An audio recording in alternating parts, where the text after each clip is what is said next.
Hello my dear friends, कैसे हैं आप सभी। उम्मीद करता हूं आप सब बहुत अच्छे होंगे। मैं प्रमोद कुमार साहनी मैथमेटिक्स में आप सभी का बहुत बहुत स्वागत करता हूं। दोस्तों, जैसा कि आपको मालूम है, हम लोगों ने लिमिट के लास्ट वीडियो में limit x tends to infinite types problem को सॉल्व किया था, जिसका दूसरा नाम लिमिट एट इनफाइनाइट भी होता है। वो हमने डिस्कस किया था।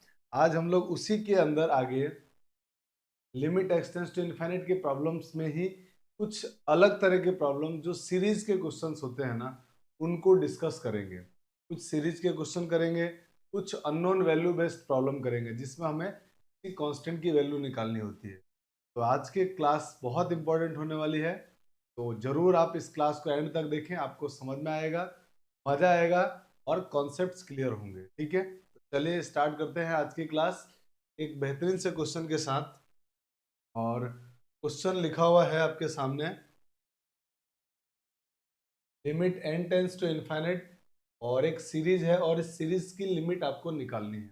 तो सबसे पहला काम, आपको मालूम है हम लोग क्वेश्चन जब भी लिमिट का करते हैं, फॉर्म चेक करने से स्टार्ट करते हैं। तो फॉर्म जब आप चेक करेंगे तो या n tends to infinite put करेंगे या इनफाइनाइट करेंगे। आप कहेंगे सर इनफाइनाइट बाय इनफाइनाइट बन रहा है form. Infinite by infinite form बनने पर हमने ये डिस्कस किया था लास्ट वीडियो में कि जब भी इनफाइनाइट बाय इनफाइनाइट बने या limit x tends to infinite या एन टेंस टू इनफाइनाइट का प्रॉब्लम हो, हाईएस्ट डिग्री को कॉमन लेते हैं। ऊपर और नीचे से हाईएस्ट डिग्री को कॉमन लेना होता है। ठीक है, ये बात हम लोगों ने लास्ट क्लास में पढ़ लिया था। अगर आप चैनल पे नए जुड़े हैं और वो लेक्चर्स आपने नहीं देखे हैं, तो आप जरूर जाइए वहां से प्लेलिस्ट में, और प्लेलिस्ट में जाके लिमिट के अंदर जो लिमिट के हमने 3 लेक्चर पढ़े हैं ना, उनको पढ़िए। आपके बेसिक बहुत स्ट्रांग हो जाएंगे वहां से। तो इसमें अब क्या किया था हमने, वो इसमें भी मैं आपको बताता हूँ। तो ये जो लिखा हुआ है ना, ये सम ऑफ एन नेचुरल नंबर्स है। और सम ऑफ एन नेचुरल नंबर्स की सीरीज का सम करना आपको आई थिंक आता होगा, और नहीं आता है तो मैं लिख देता हूँ कि sum of n natural numbers, sum sum of n natural numbers.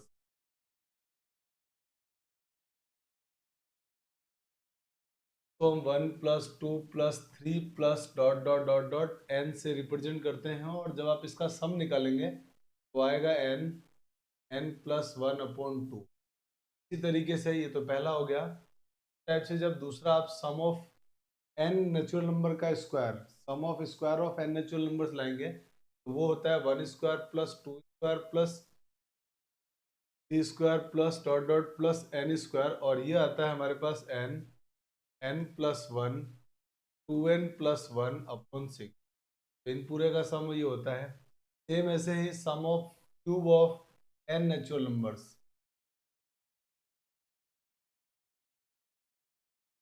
तो वो बनेगा आपके पास 1³ + 2³ + 3³ plus dot dot dot dot plus n³ equal to होता है एन, n+1/2, और इस पूरे का होल स्क्वायर। ये हमारे पास ये सारी टर्म्स आती है, जिनको मुझे लगता है कि आपको याद रखना चाहिए एज ए रिजल्ट।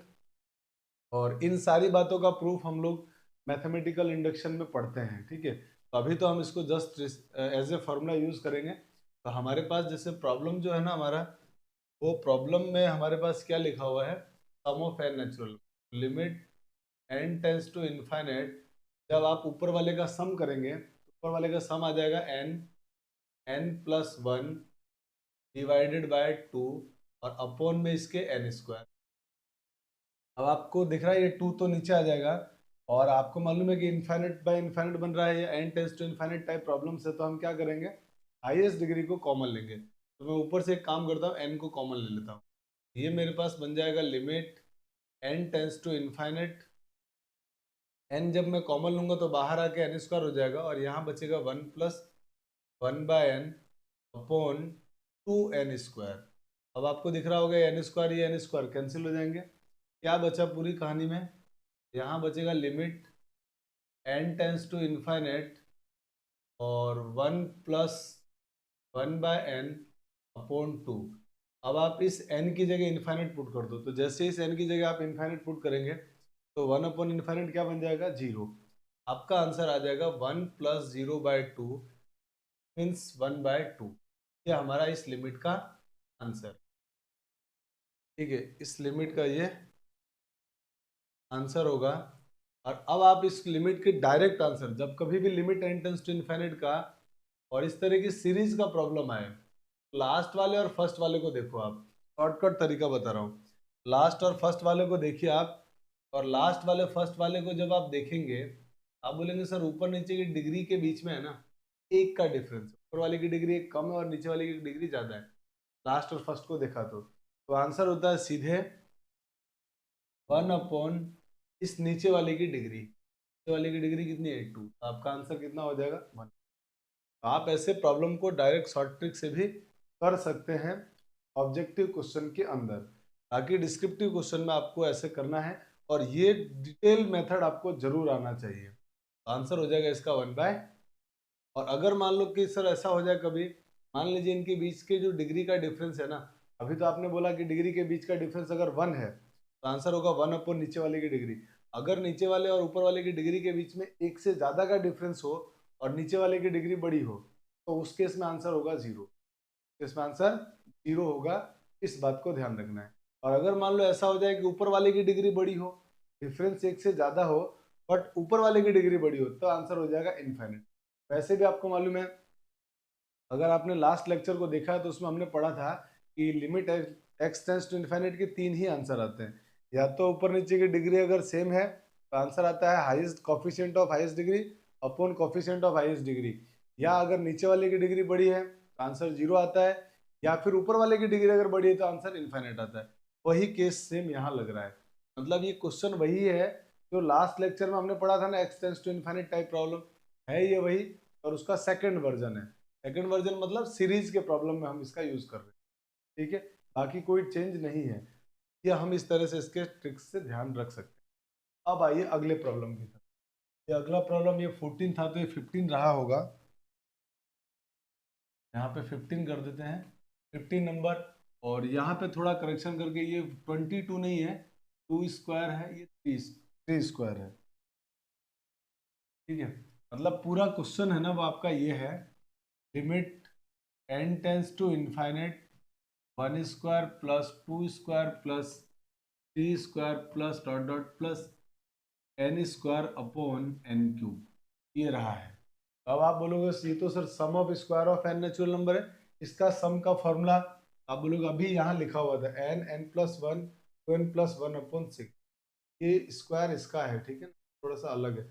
आप ये ध्यान रखना ये स्क्वायर इसका स्क्वायर है, ना कि इसके साथ 26 नहीं है। जब आप इसका सम करेंगे तो ये हो जाएगा limit n tends to infinite, और इसका सम हो जाएगा n प्लस 1 और 2n प्लस 1 अपॉन 6, और इसके अपॉन में ये n क्यूब। अब आपको दिख रहा होगा कि सर ये 6 तो नीचे आ जाएगा, और अब आप एक काम कीजिए कि फॉर्म इनफाइनाइट बाय इनफाइनाइट बन रही है, limit n tends to infinite, नीचे हो गया ये 6n क्यूब, ऊपर आप एक काम कर सकते हैं, यहाँ से n कॉमन ले लीजिए और एक n यहाँ से कॉमन लीजिए, ताकि वो 1/0 बन सके, क्योंकि फॉर्म हमारे को जो है ना इसमें इनफाइनाइट बाय इनफाइनाइट बनता हुआ दिख रहा है। तो आपको पता है जैसे मैं यहाँ से n कॉमन लूंगा, एक n इसके साथ मिलके n स्क्वायर, और एक n यहाँ से कॉमन लूंगा तो इसके साथ मल्टीप्लाई होकर n क्यूब बन जाएगा। मतलब फाइनली मुझे बाहर n क्यूब दिखेगा, और अंदर क्या होगा 1 प्लस 1/n वाले प्रॉब्लम में, और यहाँ से n कॉमन लिया तो 2 प्लस 1/n, ये मेरे पास आंसर आएगा। और अब ये n क्यूब से n क्यूब कैंसिल आउट होगा, और हम क्या करने वाले हैं n की जगह इनफाइनाइट रखने वाले हैं।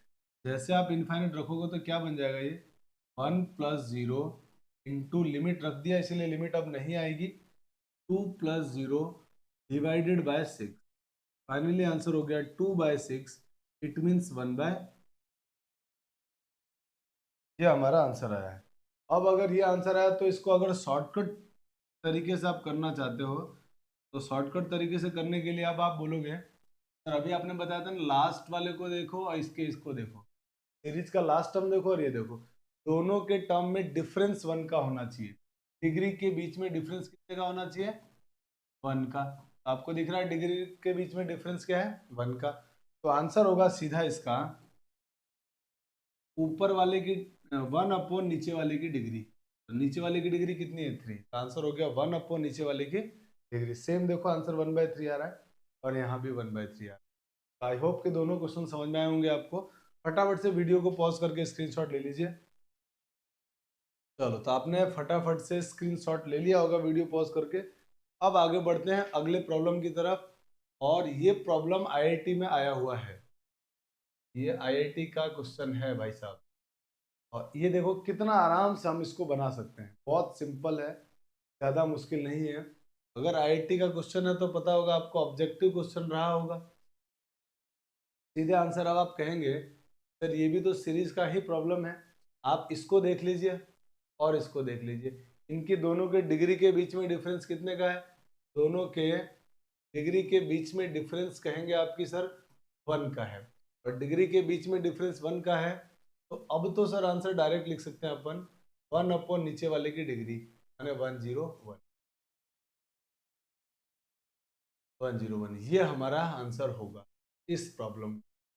तो आई होप कि आपको ये क्वेश्चन भी समझ में आ गया होगा कि जब हम वो बेसिक चीज़ें जान लेते हैं तो ये जो लैंग्वेज वाले बड़े बड़े क्वेश्चन है ना, वो भी हमारे से बहुत आराम से इजीली सॉल्व हो जाते हैं। ठीक है, चलिए अब चलते हैं आगे। नेक्स्ट प्रॉब्लम हमारे पास ये है, और इस प्रॉब्लम में आपके पास क्वेश्चन वाले ने एक फंक्शन दिया हुआ है, if f x is equal to this then find the value of this. एक तो आपको इसकी वैल्यू फाइंड आउट करनी है और एक आपको इसकी वैल्यू फाइंड आउट करनी है, limit x n tends to minus infinity. तो आपको मालूम है कि हम लोग जब यहाँ पे कुछ भी माइनस या प्लस नहीं है तो कोई लफड़ा नहीं है, लेकिन जैसे ही n tends to minus infinity या प्लस इन्फिनिटी जैसी टर्म दिखे तो थोड़ा सा केयरफुली काम करना है। केयरफुली काम क्या करना है, जैसे मैं पहला क्वेश्चन कर रहा हूँ, पहले क्वेश्चन में मुझे कोई प्रॉब्लम नहीं है, मुझे क्या फाइंड आउट करना है, limit n tends to infinity. यहाँ एन की जगह एक्स होगा, है ना, करेक्शन कर दीजिएगा आप, यहाँ पे एन की जगह क्या होगा एक्स, क्योंकि हमारे पास टर्म्स दी हुई है एक्स में दी, यहाँ भी क्या आएगा एक्स आएगा। ठीक है, ये बन जाएगा एक्स टेंस टू इन्फिनिटी और एफ एक्स क्या दिया हुआ है, आप बोलेंगे सर ये तो limit x tends to infinity और एफ एक्स की वैल्यू है under root x square plus 1 upon 5x minus 7। जब आप इसको सॉल्व करेंगे तो आप फॉर्म चेक करेंगे तो आपको फॉर्म क्या दिखेगी, इनफाइनाइट बाय इनफाइनाइट। तो अब आप क्या करेंगे कि सर हाईएस्ट डिग्री वाले को कॉमन ले लीजिए, हाईएस्ट डिग्री वेरिएबल को कॉमन। तो यहाँ हाईएस्ट डिग्री एक्स स्क्वायर है, कॉमन लेंगे रूट में से, और यहाँ डिग्री कितनी है, यहाँ वो एक्स है, तो कॉमन ले लो इनको। जैसे आप कॉमन लेंगे तो limit x tends to infinity, जब आप यहाँ से बाहर लेंगे एक्स स्क्वायर को तो पता है बाहर आएगा अंडर रूट में एक्स स्क्वायर। अब मैं अंडर रूट में एक्स स्क्वायर इसलिए लिख रहा हूँ क्योंकि यहाँ हमारे को माइनस इन्फिनिटी दिख चुका है, की वजह से हम क्या करेंगे, जब ये बाहर लाएंगे तो इसको मॉड लिखेंगे। हालांकि इसमें प्रॉब्लम नहीं है कि इसमें माइनस इन्फिनिटी दिया हुआ नहीं है, इसीलिए दिक्कत नहीं है, और हम ये आदत डाल के चल रहे हैं। मतलब आप इसमें चाहो तो कैसे भी कर सकते हो, कोई दिक्कत नहीं है। माना आप जब रूट में से एक्स स्क्वायर कॉमन लोगे तो बाहर एक्स आ जाएगा कि, तो आप एक मिनट, तो जब यहाँ से आप कॉमन लेंगे तो ये 1 plus 1 by x square upon 5x। तो इसमें मेरे कहने का मतलब ये है कि जब आप माइनस इन्फिनिटी या प्लस इन्फिनिटी देखो ना, जब भी आप कॉमन लो अंडर रूट में से, अगर एक्स स्क्वायर या ऐसी टर्म कॉमन लेते हो कि डिग्री इवन है, तो आप उसके साथ मॉड जरूर लगाना। क्यों? क्योंकि मॉड नहीं लगाओगे तो क्वेश्चन गलत हो जाएगा। हालांकि इसमें नहीं लगाओगे चलेगा, इसमें कोई दिक्कत नहीं है। मैंने इसमें से सर कॉमन लिया, अंडर रूट एक्स स्क्वायर है, स्क्वायर से रूट काट दिया मैंने, कोई दिक्कत नहीं है। पर यहाँ मत ऐसी गलती करना, जब भी आपको limit x tends to minus infinity दिया हुआ हो आप वहां पर मॉड लगा के ही काम करेंगे। ठीक है, थोड़ा सा केयरफुली काम करना है। जैसे मैंने इसमें से कॉमन लिया, यहाँ से भी एक काम करता हूँ, मैं नीचे से भी कॉमन ले लेता हूँ। ये हो जाएगा limit x tends to infinite x under root 1 plus 1 upon x square upon, यहाँ से x कॉमन लिया तो ये बन जाएगा 5 माइनस 7 बाय एक्स। अब आप बोलोगे सर एक्स एक्स काट दो और लिमिट पुट कर दो, तो 1 अपॉन इन्फाइनाइट क्या हो जाएगा 0, और ये भी क्या हो गया 1 अपॉन इन्फाइनाइट 0। ये हो गया रूट में 1 plus 0 upon 5 plus minus 0। Finally answer हो गया 1/5। सेम क्वेश्चन का answer limit x tends to infinite पे क्या आ गया 1/5। अब अपन इसका बी पार्ट करते हैं कि सर बी पार्ट का क्या आंसर होगा। देखो बी पार्ट इसका, बी पार्ट में मुझे क्वेश्चन वाले ने क्या लिखा है,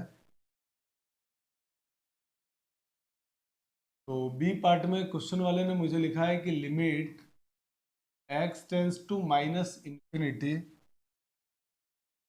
एफ एक्स, और एफ एक्स की वैल्यू मालूम है मुझे, तो limit x tends to minus infinity, और एफ एक्स की वैल्यू ये लिखा हुआ है under root x square plus 1/5x-7, ये लिखा हुआ है।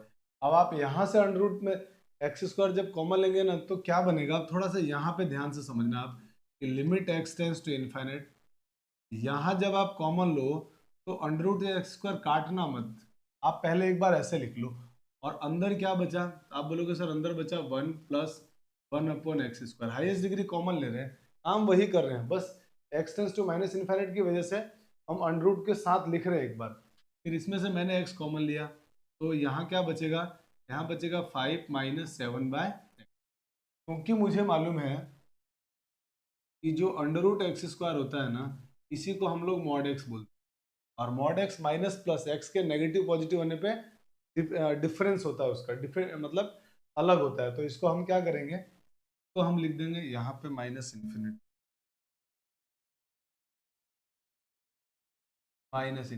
तो ये बन जाएगा limit x tends to minus infinity, और मैं इसकी जगह क्या लिख दूंगा, mod x under root 1+1/x² divided by x into 5-7/x।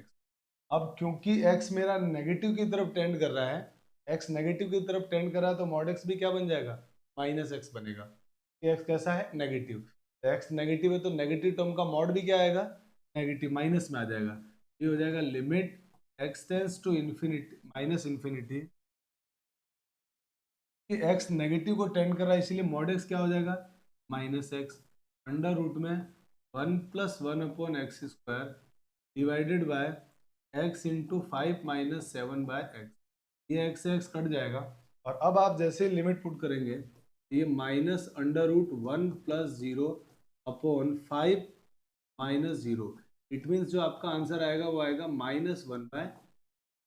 देखो सेम प्रॉब्लम का आंसर जब हमने limit x tends to infinite लिया, आंसर आया 1/5, limit x tends to minus infinite लिया तो आंसर आया -1/5, क्वेश्चन सेम था, डिफरेंस ये था कि इस माइनस इन्फिनिटी की वजह से यहाँ पे प्रॉब्लम आई, मॉड लगाया और मॉड की वजह से माइनस हुआ, इसलिए आंसर -1।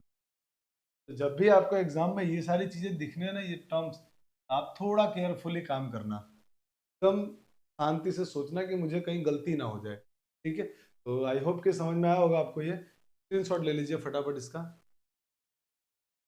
तो चलिए आपने इसका स्क्रीनशॉट ले लिया होगा, अब आगे चलते हैं नेक्स्ट प्रॉब्लम की तरफ। नेक्स्ट प्रॉब्लम हमारे पास, अब यहाँ भी करेक्शन करना पड़ेगा आपको, limit x tends to infinite होगा और इसमें भी एक्स टेंस टू इनफाइनाइट है ना, प्रिंटिंग एरर है इसमें, limit x tends to infinite कर दो ना भैया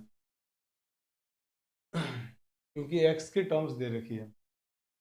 अब पहला काम कोई भी क्या करता है लिमिट के प्रॉब्लम में, आप कहोगे सर कोई भी लिमिट के प्रॉब्लम सॉल्व करता है तो फॉर्म चेक करेगा पहले, फॉर्म चेक करेंगे तो आपको फॉर्म तो इनफाइनाइट बाय इनफाइनाइट दिख गई, एक्स की जगह इनफाइनाइट पुट करके देखो इनफाइनाइट बाय इनफाइनाइट फॉर्म आ रही है, तो आप क्या करेंगे, हाईएस्ट डिग्री को कॉमन, हाईएस्ट डिग्री को इसमें से कॉमन ले लेते हैं, बस सॉल्व हो जाएगा ये। कॉमन लेंगे जब हाईएस्ट डिग्री तो limit x tends to infinite, यहाँ से मैंने x कॉमन लिया तो आपको पता है बाहर आके x की पावर 40 बनेगा, क्यों, क्योंकि इसकी डिग्री पूरे की कितनी है, 40 है, जैसे x कॉमन लिया तो x की पावर 40, यहाँ क्या बचेगा 1 minus 3/x to the power 40, फिर इंटू, इसमें से भी मैं x कॉमन ले रहा हूँ, जैसे इसमें से x कॉमन लूंगा तो x की पावर 10 इंटू में बचेगा 5 plus 1/x to the power 10 upon, यहाँ से मैं एक्स स्क्वायर कॉमन ले रहा हूँ क्योंकि हाईएस्ट डिग्री एक्स स्क्वायर है, तो बाहर आएगा तो क्या बनेगा x square to the power 25, क्योंकि पावर 25 है, अंदर बचेगा यहाँ पर 3 -2/x² और पावर 25।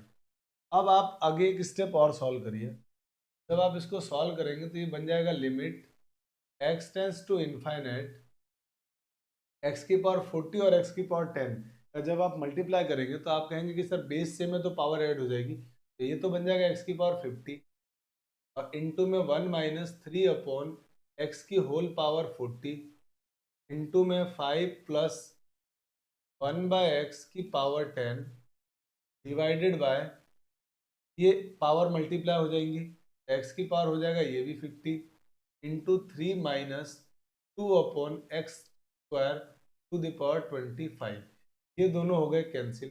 अब आप जैसे लिमिट पुट करेंगे तो ये टर्म जीरो, ये टर्म जीरो और ये टर्म जीरो, आपका प्रॉब्लम क्या कन्वर्ट होके बन जाएगा, ये बन जाएगा 1 माइनस जीरो की whole power 40 into 5 plus 0 to the power 10 divided by 3 minus 0 to the power 25। हमारा आंसर हो जाएगा यहाँ से 1 की पावर 40, इट मीन्स 1, तो यहाँ पे बचेगा ऊपर सिर्फ 5 की पावर 10 डिवाइडेड बाय 3 की पावर 20, ये हमारा आंसर आएगा। और अगर आप थोड़े भी समझदार हैं आप कहेंगे कि सर अब एक काम करते हैं ना, तो हो गया लॉन्ग मेथड, आप तो शॉर्टकट रास्ते से बताओ कि कैसे करेंगे। शॉर्टकट तरीके से ये है कि हमने एक्स टेंस टू इनफाइनाइट की प्रॉब्लम में पढ़ा था कि अगर ऊपर नीचे की डिग्री सेम आती है तो आंसर होता है coefficient of highest degree upon coefficient of highest degree. देखो आप ऊपर यहाँ से x लिखा हुआ है, x की हाईएस्ट डिग्री क्या होगी, आप बोलोगे सर इस टर्म में x की हाईएस्ट डिग्री 40, इस टर्म में x की हाईएस्ट डिग्री 10 और दोनों के बीच में प्रोडक्ट हो रहा है, तो प्रोडक्ट होने पे पावर ऐड होती है, ऐड होगी तो ये कितना बन जाएगा, तो ऊपर की तो हाईएस्ट डिग्री आ गई हमारे पास 50 और नीचे, तो नीचे वाले को जब आप सॉल्व करेंगे आप बोलोगे सर ये जो लिखा है ना ये एक्स स्क्वायर है और एक्स स्क्वायर की पावर 25, मतलब नीचे की डिग्री भी क्या है एक्स की पावर, ठीक, तो मतलब ऊपर नीचे नीचे दोनों की डिग्री सेम है, तो आंसर होगा कॉफिशिएंट ऑफ हाईएस्ट डिग्री, इसका कॉफिशिएंट कितना है 1, तो आंसर हो जाएगा 1 और इसकी पावर 40 है इसीलिए 40, बीच में इंटू का साइन है इसीलिए इंटू, फिर यहाँ पे x का कॉफिशिएंट कितना है 5, आंसर हो जाएगा 5 की पावर कितनी है 10, 5 की पावर 10 अपॉन एक्स स्क्वायर का कॉफिशिएंट यहाँ पे कितना हाईएस्ट डिग्री का, आप बोलेंगे 3 की पावर 20। जब आप इसको सॉल्व करेंगे तो डायरेक्ट आपका आंसर आ जाएगा 5 टू द पावर 10 अपॉन की पावर 20। तो आप ऐसे भी इस प्रॉब्लम को सॉल्व कर सकते हैं और ये सारी बातें मैंने स्टार्टिंग के जो फर्स्ट हमारा थर्ड लेक्चर है ना, जस्ट इससे पहले वाला lecture limit x tends to infinite में, वो सारी बातें मैंने वहां पर अच्छे से सिखा रखी है। तो अगर आप चैनल पे नए जुड़े हैं, पहली बात तो चैनल को लाइक शेयर सब्सक्राइब करें और बेल आइकन को दबाना ना भूलें ताकि नए वीडियो का आपको नोटिफिकेशन मिलता रहे। दूसरी बात, आप वहां से जाकर पहले उन चीज़ों को पढ़िए ताकि आपका कॉन्सेप्ट क्लियर हो जाए, ठीक है। तो हमने वहां पर एक एक चीज़ों को बहुत अच्छी तरह से सीखा है, उस लेक्चर को जरूर आप देखिए और साथ में उसके बाद इन लेक्चर्स को भी कंप्लीटली जब पूरा देखेंगे ना आप, पूरा कंप्लीट पढ़ने के बाद आपको चीज़ें लगेगा कि हाँ अब मुझे लिमिट में तो कोई प्रॉब्लम, ठीक है। तो चलिए अब अपन आते हैं आगे और प्रॉब्लम नंबर 20 में आते हैं। तो प्रॉब्लम नंबर 20 में भी सेम बात है कि सर यहाँ भी x टेंस टू इनफाइनाइट और समथिंग ये दिया हुआ है और आपको आंसर लाना है। पहला काम फॉर्म जब चेक करेंगे तो सर फॉर्म तो इनफाइनाइट बाय इनफाइनाइट बन गई, अब इसमें फैक्टोरियल जैसी चीजें आ रही है, फैक्टोरियल का क्या करें, तो देखो जब भी आप लिमिट सॉल्व करेंगे ना तो लिमिट सॉल्व करने से पहले पता है ये फैक्टोरियल को सॉल्व करना बहुत जरूरी है। जब तक आप फैक्टोरियल सॉल्व नहीं करेंगे आप प्रॉब्लम में जाएंगे कर ही नहीं सकते, तो पहले फैक्टोरियल को सॉल्व करना है। तो आप बोलेंगे सर ये फैक्टोरियल क्या है, कुछ लोगों को जिनको मालूम है उनके लिए तो कोई दिक्कत नहीं है, बाकी जिनको मालूम नहीं है उनके लिए मैं बता दूं कि फैक्टोरियल जो होता है वो नेचुरल नंबर का निकाला जाता है, सिर्फ नेचुरल नंबर का, ठीक है, और उसको ऐसे रिप्रेजेंट करते हैं और इसका मतलब होता है n, n minus one, n minus two, dot dot dot 3 2 1 और सबके बीच में इन टू है ये। मतलब जो भी नंबर दिया है जिसका भी फैक्टोरियल निकालना है ना वो एक एक कम होता जाएगा, कब तक, जब तक कि वो नंबर 1 नहीं आ जाता, लास्ट 1 नहीं आ जाता। इसी तरीके से तो सर इसका मतलब जैसे फैक्टोरियल 5 लिखा हुआ है, तो अगर मुझे ज़रूरत है इसको तो मैं ऐसे लिखूंगा 5 4 3 2 1, तो आप इसको ऐसे ही लिखेंगे। लेकिन अब इसमें एक लफड़ा है कि मान लीजिए सर मुझे तो सिर्फ यहीं तक सॉल्व करना है, तो क्या मैं इसको 5 × 4 लिख के 5 × 4 लिख करके आगे क्या मुझे ये टर्म है ना, मुझे ये टर्म मुझे नहीं चाहिए, तो क्या मैं इसको × 3 फैक्टोरियल लिख सकता हूँ?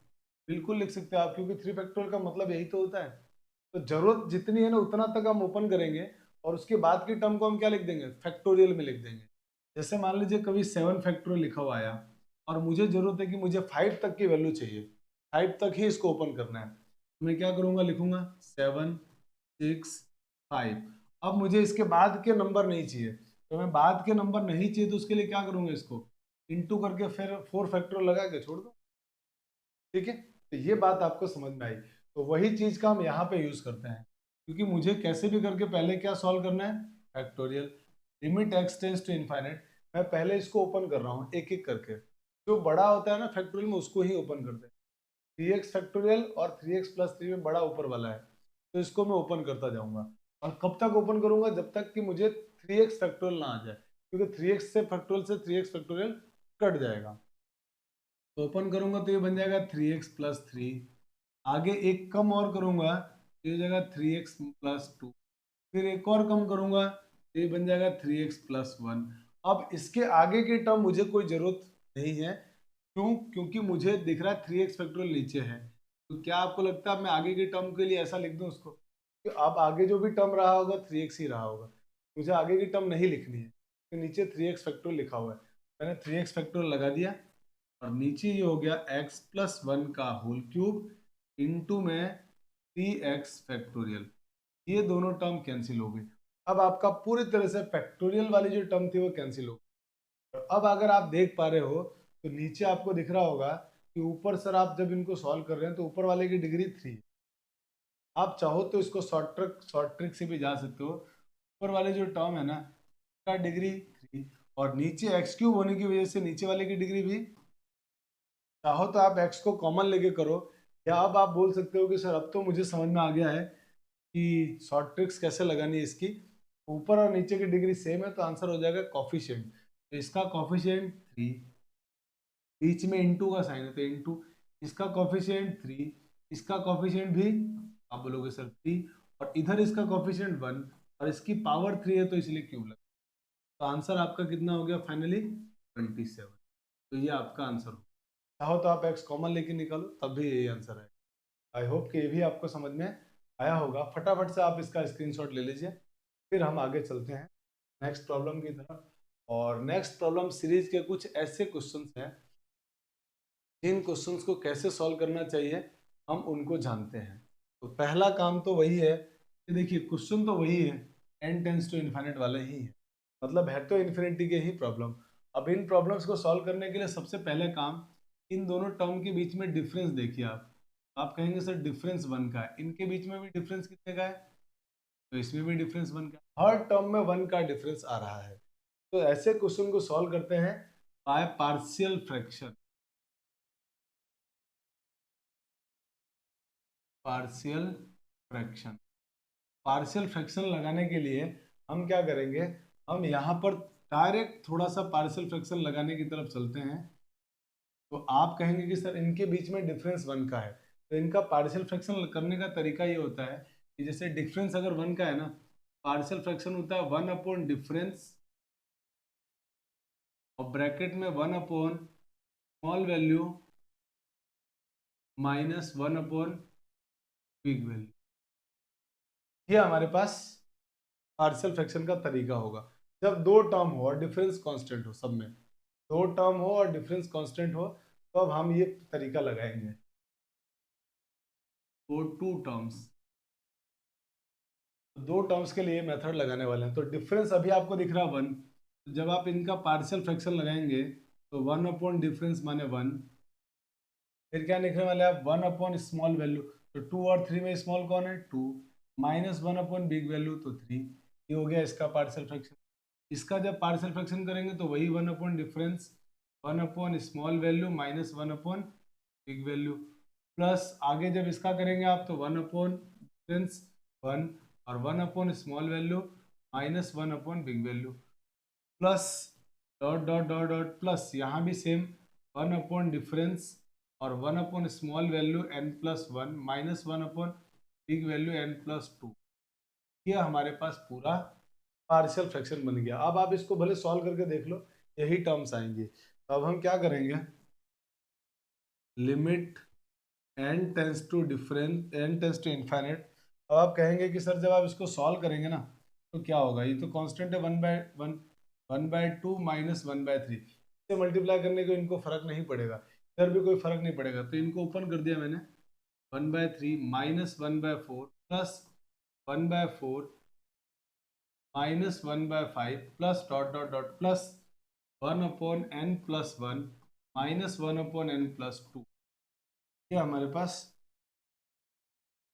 टर्म्स आई। तो अब आप टर्म्स में देख पा रहे हो ये सारी टर्म एक दूसरे से कटते जा रहे हैं, ऐसे करते करते ये टर्म्स कट जाएंगे, यहाँ तक फर्स्ट और लास्ट टर्म बच जाएंगे दो। और जब ये दोनों टर्म बचेंगे तो हमारे पास प्रॉब्लम ये बन जाएगी, limit n tends to infinite 1/2 minus 1/n+2।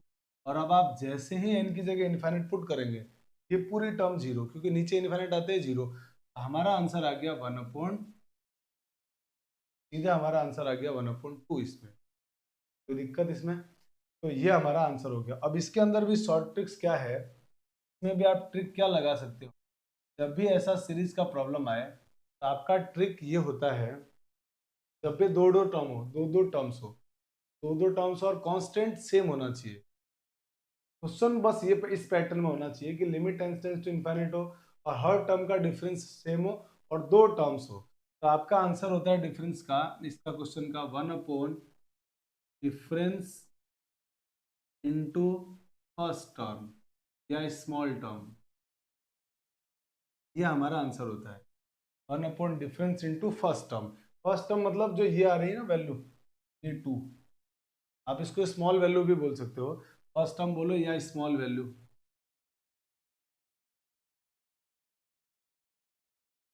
Small value. तो इससे हमारा आंसर हो जाएगा 1/। अब आप बोलोगे डिफरेंस कितना था सबके बीच में, तो सर 1 डिफरेंस था, और स्मॉल वैल्यू क्या है 2। तो अगर ये ऐसा है तो हमारा आंसर यहाँ से बन जाएगा सीधा 1/2, जो कि हमारा आंसर आ रहा है। आप इस शॉर्ट ट्रिक्स का भी यूज कर सकते हैं इन प्रॉब्लम में, जब ऑब्जेक्टिव प्रॉब्लम आए तो आपको ये चीजें भी ध्यान रखनी है। चलिए, आई होप कि आपको ये बात समझ में आई होगी। फटाफट से आप इसका स्क्रीनशॉट ले लीजिए, फिर हम आगे चलते हैं। चलिए, जब आपने इसका स्क्रीनशॉट ले लिया तो अब हमारे पास ऐसा ही एक प्रॉब्लम और है, और अब की बार प्रॉब्लम में तीन तीन टर्म्स आ रही है। तो फिर से जब तीन टर्म्स का पार्शियल फ्रैक्शन करेंगे आप, और 3 टर्म्स, और इनको भी पार्शियल फ्रैक्शन से करना पड़ेगा, तो तरीका वही 1/, डिफरेंस आएगा यहाँ पर 1/, डिफरेंस, और यहाँ पे क्या लिखेंगे 1/, फर्स्ट पेयर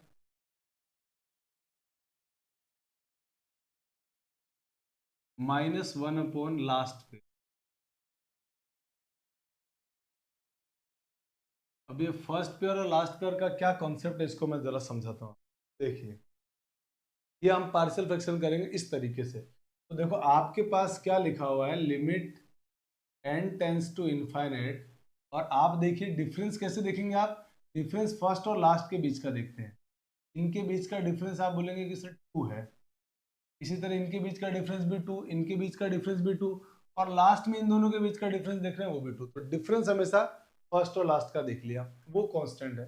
तो जब आप इनका पार्शियल फ्रैक्शन करेंगे, पार्शियल फ्रैक्शन करने पर जो आपका आंसर आएगा, तो आपका आंसर आएगा 1/, डिफरेंस माने 2, इनटू ब्रैकेट में हमने लिखा 1/, फर्स्ट पेयर, तो आपको था फर्स्ट पेयर होगा ये वाली टर्म, ये फर्स्ट पेयर होगी, 2 × 3 जो लिखा है ना, ये फर्स्ट पेयर, और जो सेकंड पेयर है आपकी वो होगी 3 × तो ये हमारी सेकंड पेयर होगी।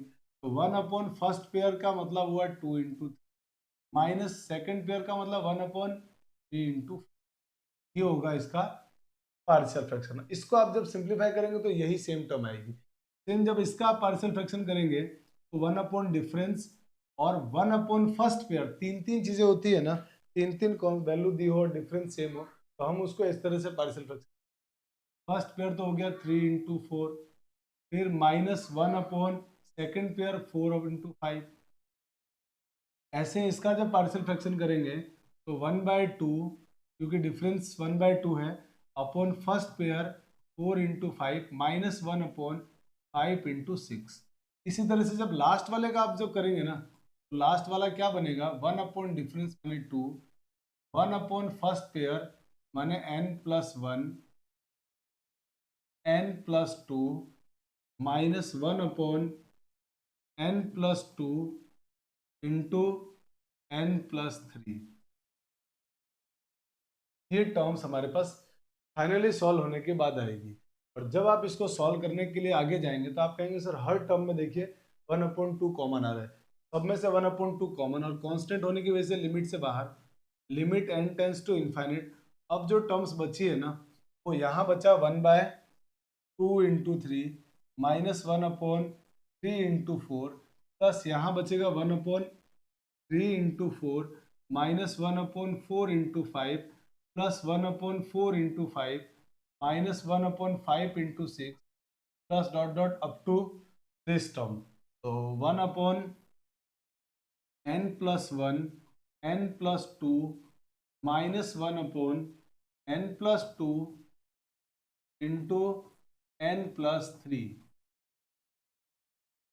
ये टर्म्स हमारे पास बच गए। और अब इनको देखो आप ध्यान से, तो आप कहोगे सर इनमें ये टर्म्स तो कैंसिल हो रहे हैं, ये कैंसिल आउट हो गए, minus plus minus plus minus plus, तो ऐसे कैंसिल होते होते यहाँ तक की सारी टर्म कैंसिल, फर्स्ट टर्म और लास्ट टर्म बचेगी।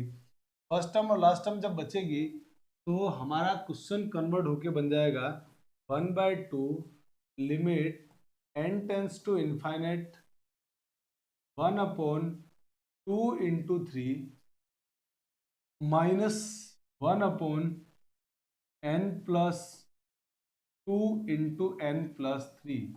और जैसे ही आप इस प्रॉब्लम में अब आप n की जगह इनफाइनाइट पुट करोगे, ये पूरी टर्म आपकी जीरो हो जाएगी, और जीरो होते ही आपका आंसर होगा 1/2 इंटू 2 इंटू 3।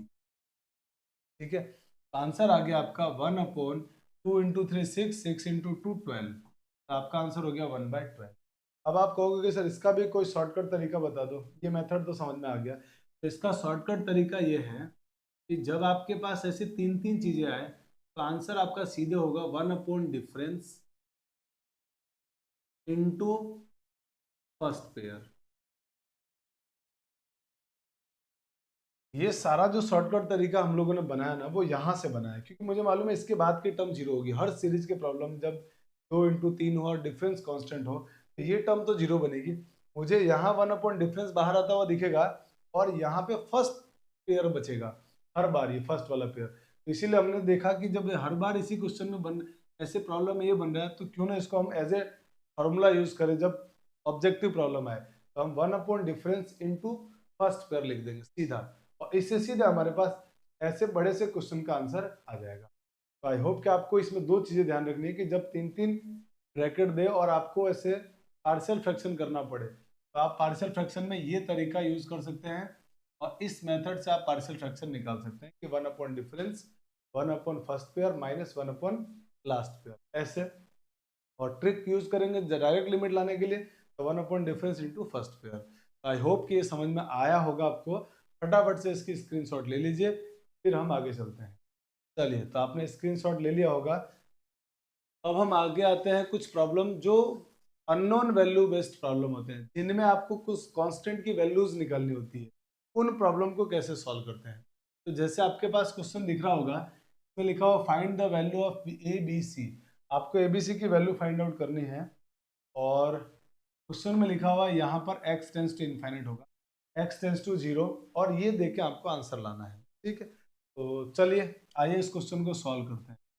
ऐसे क्वेश्चन को सॉल्व करने के लिए आपको पहला काम तो वही है कि आप एक काम करिए, ये जो लिखा हुआ है ना, ये जो x लिखा हुआ है ना, इससे एक काम करिए, पहले डिवाइड कर दीजिए।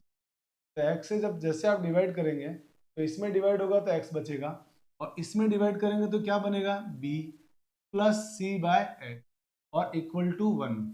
अब यहाँ आके जब आप सोचेंगे कि मुझे आंसर 1 दिया हुआ है, मैंने इस लिमिट का आंसर तो 1 आया होगा। जैसे आप यहाँ पे लिमिट पुट कर रहे हैं ना, प्रॉब्लम क्या हो रहा है पता है, जब आप लिमिट इसमें पुट कर रहे हैं तो चमत्कार हो रहा है। देखो ये जीरो हो गया, ये कांस्टेंट भी आ रहा है, और ये नीचे जीरो आने का मतलब इनफाइनाइट हो रहा है। ये तो अनडिफाइंड लिमिट हो रही है। लिमिट कैसी हो रही है, अनडिफाइंड, जबकि हमारे लिमिट का तो आंसर आ रहा है। इसका मतलब ये हुआ कि इस लिमिट का आंसर तो आया होगा। और इस लिमिट का अगर आंसर आया होगा तो इसका मतलब इसके अंदर जो ये टर्म इनफाइनाइट बन रही है ना, वो इनफाइनाइट नहीं रही होगी, इनफाइनाइट नहीं रही होगी। यानी इस क्वेश्चन का आंसर तभी आएगा, यानी इस प्रॉब्लम का आंसर ये जो 1 आ रहा है ना, तो तभी आएगा जब ये टर्म नहीं हो, टर्म नहीं हो। इसका मतलब ये हुआ, हम ये कह सकते हैं कि limit is possible when c by x is not in question, question में c बाय x ना रहा हो तभी आंसर आएगा, वरना आंसर नहीं आएगा, क्योंकि ये इनफाइनाइट बना रहा है। तो इसका मतलब इस टर्म को जीरो होना पड़ेगा।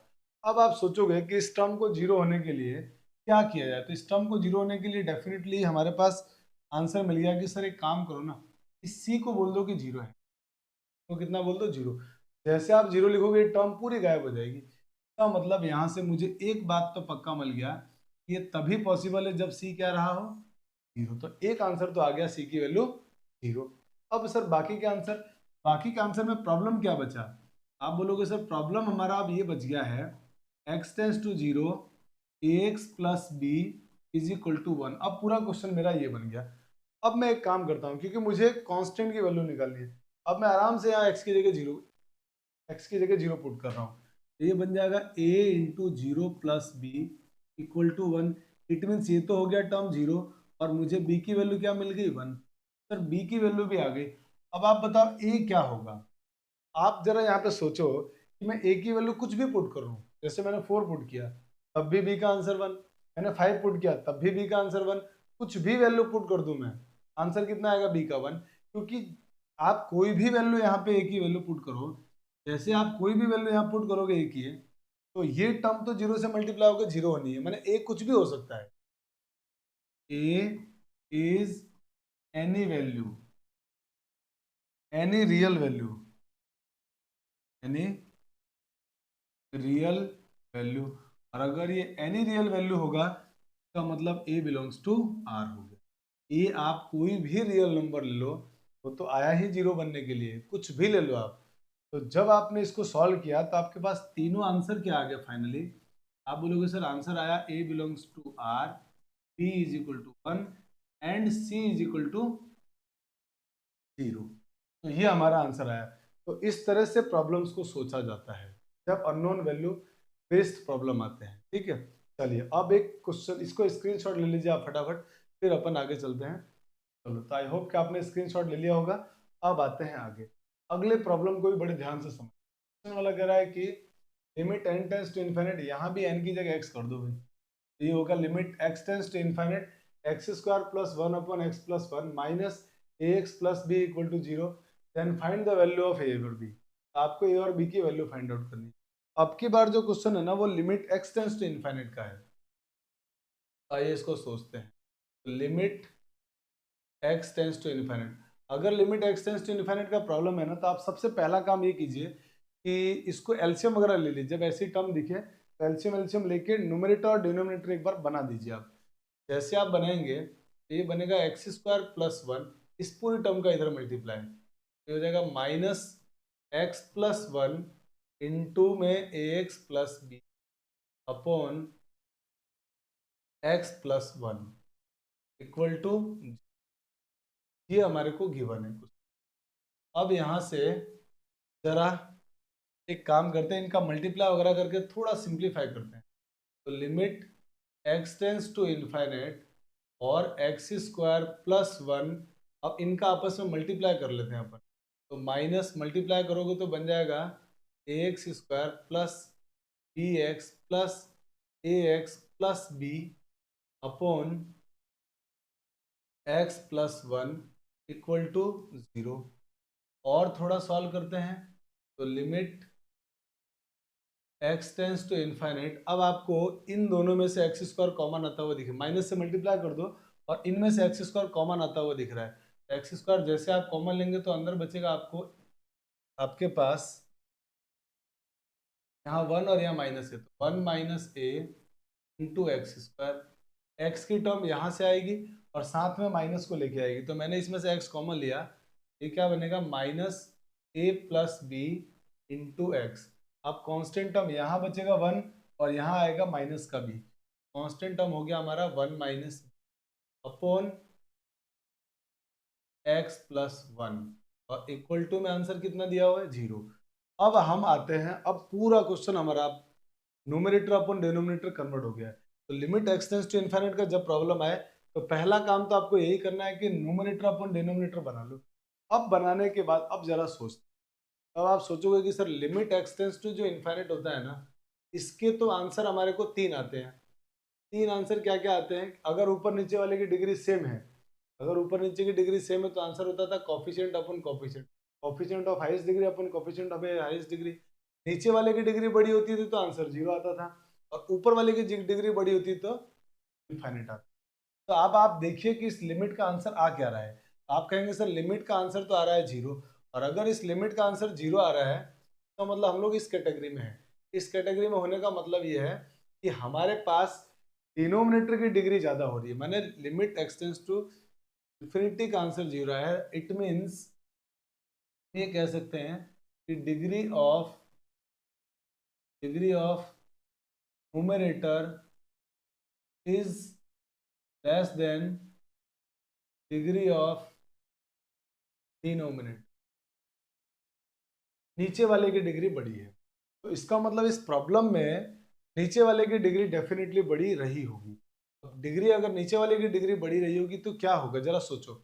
इसकी डिग्री क्या है x, तो मुझे नीचे की डिग्री क्या है x, और नीचे वाले की डिग्री मुझे बड़ी बनानी है। इसकी डिग्री तो 1 है, इसकी डिग्री कितनी है 1, और अगर इसकी डिग्री 1 है तो आप कहोगे कि सर इसकी डिग्री 1, इसका मतलब मुझे ऊपर वाले की डिग्री कम बनाने के लिए मुझे ऊपर डिग्री 0 बनानी पड़ेगी, और ऊपर डिग्री 0 बनाने के लिए मुझे इसको भी, इस टर्म को हटाना पड़ेगा, माने ये नहीं होना चाहिए। यानी ये क्या बनेगा 0, तभी तो एक्स स्क्वायर हटेगा। सेम इसी तरह यहाँ पर देखोगे कि मुझे एक्स को भी रिमूव करना है, मुझे सेम बाय सेम भी नहीं चाहिए, डिग्री नीचे वाले की बड़ी चाहिए। आप बोलोगे कि सर ये भी टर्म नहीं होना चाहिए, ये भी नहीं होना चाहिए, नहीं चाहिए, सेम ये भी आपको नहीं चाहिए, ये टर्म भी, ये टर्म भी आपको नहीं चाहिए। और नहीं चाहिए इट मीन्स ये नहीं चाहिए तो तभी होगा जब ये टर्म भी 0 बन जाए और ये टर्म भी 0 बन जाए। उस केस में आपका आंसर 0 आ जाएगा, क्योंकि नीचे वाले की लिमिट क्या है, नीचे वाले की डिग्री क्या हो जाएगी, तब आपका आंसर ज्यादा, नीचे वाले की डिग्री बड़ी हो जाएगी। इट मीन्स हम ये कह सकते हैं इस लिमिट का answer is possible only when, तो इस लिमिट का आंसर तभी पॉसिबल होगा जब ये टर्म और ये टर्म दोनों 0 बन जाए। इसका मतलब 1 minus A is equal to 0 and minus A plus B equal to 0। तो बी मतलब ये A plus B equal to 0 बोल दो आप तो सीधे, A plus B equal to 0। तो यहाँ से जब आप सॉल्व करोगे तो यहाँ से आपके पास ए की वैल्यू 1 आ जाएगी, और ये ए की वैल्यू जब 1 इसमें पुट करोगे आप तो 1 plus B equal to 0, it means B is equal to आपका कितना आ जाएगा -1। यही हमारे इन दोनों इस क्वेश्चन का आंसर था कि मुझे इसमें ए और बी की वैल्यू लानी थी। आई होप कि ये अननोन वैल्यू बेस्ड प्रॉब्लम जो है ना आपको सोचना समझ में आ रहा होगा कि हम इन प्रॉब्लम को कैसे सोच रहे हैं। ठीक है, चलिए, तो आई होप कि ये बात समझ में आई होगी। अब आप इसका फटाफट से स्क्रीनशॉट ले लीजिए, फिर हम आगे चलते हैं। चलिए, तो आपने स्क्रीनशॉट ले लिया होगा। अब हमारे पास एक जेई 2020 का क्वेश्चन है, और इसमें पूछा है कि find the value of A and B, limit x tends to infinite का ही प्रॉब्लम है। अब यहाँ भी क्या करिए, एक्स टेंड्स टू इनफाइनाइट कर दीजिए, और इस प्रॉब्लम को सॉल्व करके आपको ए और बी की वैल्यू फाइंड आउट करनी है। तो आप कहेंगे सर बिल्कुल इसको भी वैसे ही सॉल्व करना चाहिए जैसे अभी हमने प्रॉब्लम को सॉल्व किया था, तो हम इसको भी एकदम वैसे ही सॉल्व करते हैं। Limit x tends to infinite, और पहला काम क्योंकि limit x tends to infinite का क्वेश्चन है तो आप बोलेंगे सर एक बार इस पूरे क्वेश्चन को है ना न्यूमरेटर अपन डिनोमिनेटर में कन्वर्ट कर दीजिए। तो एलसीएम वगैरह ले लेते हैं, x square plus x plus 1, और एलसीएम ले रहे हैं आप इसका, है ना। तो माइनस तो इसमें से कॉमन आ गया, या माइनस रहने दो कोई दिक्कत नहीं है। X plus 1 minus B into x plus 1 divided by x plus 1। Equal to में आंसर आ रहा है 4।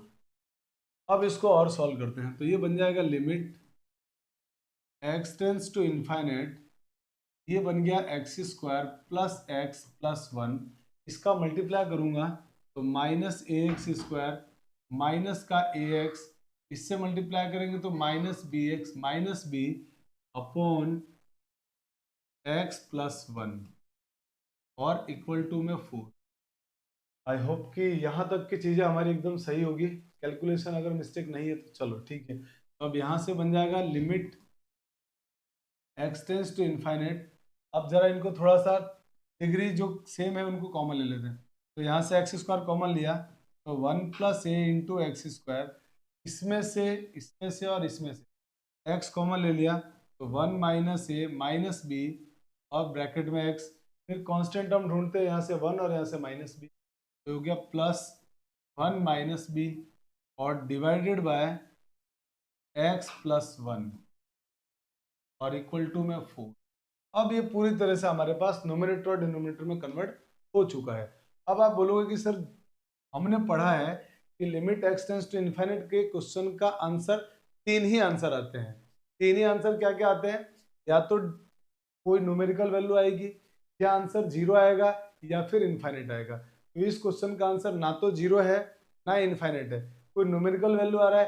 तो ये न्यूमेरिकल वैल्यू डेफिनेटली तब आई होगी जब ऊपर और नीचे की डिग्री है ना इक्वल डिग्री होगी, equal degree upon equal degree रहा होगा, तभी आंसर आया होगा ये 4, वरना आंसर 4 नहीं आ सकता है। Limit x tends to infinity यानी ऊपर नीचे की डिग्री सेम रही होगी, तब आपके दिमाग में ख्याल आएगा कि सर ऊपर नीचे की डिग्री सेम लाने के लिए नीचे डिग्री का 1 है, ऊपर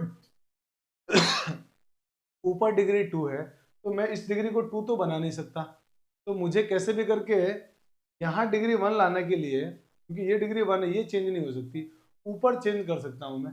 तो मुझे ख्याल आया कि तुरंत सर काम करो ना, इसको 0 बना दो ताकि आपकी डिग्री सेम बन जाए। इसका मतलब ये डिग्री तभी सेम होगी, यानी आंसर इसका 4 तभी आया होगा जब ये टर्म 0 रही होगी। इसका मतलब ये हुआ कि is possible when 1 plus A equal to 0, और 1 प्लस ए इक्वल टू 0 होने का मतलब ए की वैल्यू क्या हो गई -1, ए की वैल्यू तो आ गई -1, यहाँ तक तो कोई दिक्कत नहीं है।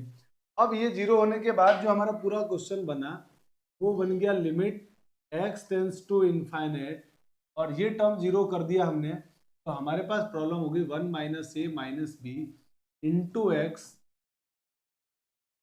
Plus 1 minus B upon x plus 1 और इक्वल टू में कितना। अब आप कहेंगे कि सर ऊपर नीचे की डिग्री सेम है और limit x tends to infinite का क्वेश्चन है, तो आंसर होता है coefficient of highest degree upon coefficient of highest degree.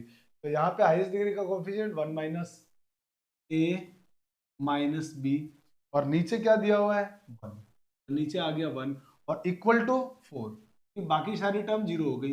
ये हम लोग लिमिट के पहले कुछ जो बेसिक पढ़ा था ना इस लेक्चर से जस्ट पहले, उसमें हमने पढ़ लिया है। अगर आपने नहीं पढ़ा है तो आप प्लेलिस्ट से जाके लेक्चर नंबर 3 को जरूर देखिए, तो आपके काम का है। अब आप इसमें ए की वैल्यू क्या पुट कर दीजिए -1, आपका बी आ जाएगा, तो 1 माइनस, यहाँ मैंने -1 पुट किया माइनस बी, और 4 इंटू 1 हो गया 4। तो जब आप इसको सॉल्व करेंगे तो 1 plus 1 minus B is equal to 4, ये माइनस भी उधर जाके प्लस भी हो जाएगा, और ये 4 इधर आके माइनस, तो 1 प्लस 1 2 -4 इट मीन्स माइनस का 2, तो आपका आंसर आ गया b इज इक्वल टू -2। तो आपका जो फाइनली आंसर बना वो बना a इज इक्वल टू -1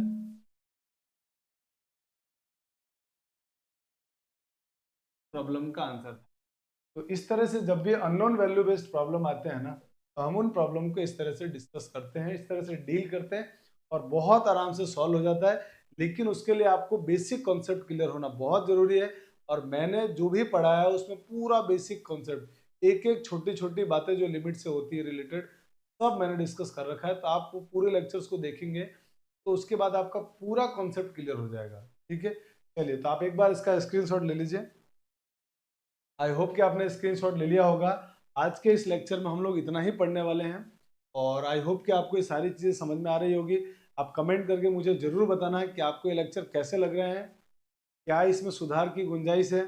तो जो आपके पॉजिटिव सुझाव होंगे वो हम ज़रूर उनको एक्सेप्ट करेंगे और उस पर काम भी करेंगे आगे, ठीक है। तो मैं आप लोगों के लिए लगातार जिस तरीके से काम कर रहा हूँ, आपको भी मेरे साथ साथ घर पे रह के आराम से इन वीडियो को देख के पढ़ना है, इसके प्रॉपर नोट्स बनाने हैं और वीडियो को एक बार पूरी तरह से ऐसे देखना है, इस तरह से पढ़ना है जैसे हम लोग क्लासरूम में ही पढ़ रहे हैं और प्रॉपर उसके नोट्स बनाने हैं, ताकि बार बार वीडियो को देखना ना पड़े और फिर इन प्रॉब्लम को आपको प्रैक्टिस भी करनी है, क्योंकि मैं जो भी लेक्चर्स बना रहा हूँ उसमें मेरा ये फोकस है कि मैक्सिमम नंबर ऑफ प्रॉब्लम्स को डिस्कस किया जाए, बहुत सारे क्वेश्चंस लिए जाए, ताकि आप इन्हीं क्वेश्चंस को भी अगर बार बार आप रिवाइज कर लोगे तो आपको जब नए क्वेश्चन दिखेंगे उनमें प्रॉब्लम नहीं, ठीक है। तो ये मेरा एक छोटा सा प्रयास है आप लोगों के लिए। तो आप लोगों के लिए भी ये है कि आप मेरे लिए क्या कर सकते हैं, तो मुझे मेरा एक्साइटमेंट बना रहे, इस काम को मैं लगातार करता रहूं। आप ज़्यादा से ज़्यादा अपने दोस्तों को अपने ग्रुप्स में शेयर करें इन वीडियोस को और बाकी लोगों को बताएं कि इस प्लेटफॉर्म पर हम लोग बहुत अच्छा काम करने वाले हैं और कर रहे हैं, आगे भी इसी तरह करते रहेंगे, ठीक है। तो चलिए मिलते हैं नेक्स्ट लेक्चर के अंदर। आज की क्लास में हम इतना ही पढ़ेंगे। Thanks for watching. जय हिंद।